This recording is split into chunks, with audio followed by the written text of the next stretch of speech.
மீண்டும் நான் தெரிவிக்க விரும்புகிறேன், விரைவில் தமிழ்நாட்டில திராவிட முன்னேற்ற கழகத்தினுடைய ஆட்சி உதயமான உடனே இந்த நீட் தேர்வை சட்டப்படி ரத்து செய்கிற முயற்சிகளை நாங்கள் முழுமையாக ஈடுபடுவோம், அதில் வெற்றி காண்போம் என்பதை நான் உறுதியோடு தெரிவித்துக் கொள்ள விரும்புகிறேன்.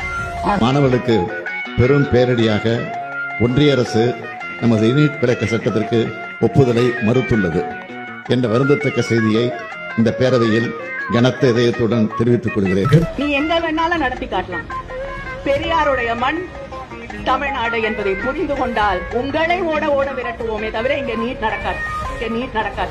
தேர்வுக்கு ஆட்சி மாற்றம் வரும் என்ற ஒரு எதிர்பார்ப்பு இருந்தது. ஆனால் ஆட்சி மாற்றம் வரும் என்ற ஒரு எதிர்பார்ப்பு இருந்தது. திமுக ஆட்சிக்கு வந்த முதல் வேலை தமிழகத்திலிருந்து நீட் தேர்வு ரத்து செய்யப்படும். நாங்க சொல்றோம் 7 மாசத்துல கண்டிப்பா நீட் தேர்வு ரத்து செய்யப்படும். தலைவர் அறிவிச்சுட்டாங்க, 7 மாசத்துல கண்டிப்பா நீட் தேர்வு ரத்து செய்யப்படும். நம்முடைய தலைவர் தெளிவாக சொல்லிட்டார், திராவிட முன்னேற்ற கழகம் ஆட்சிக்கு வந்ததுன்னா கண்டிப்பா நீட் தேர்வு ரத்து செய்யப்படும். எங்களுக்கு தெரியும் எப்படி ரத்து பண்ணணும்னு. வேற ரகசியம் ஒண்ணும் இல்ல, தைரியமா எங்களுடைய கல்வி உரிமை பறிக்கப்படும் போது குரல் கொடுக்கிறோம்ல, அதுதான் இந்த ரகசியம்.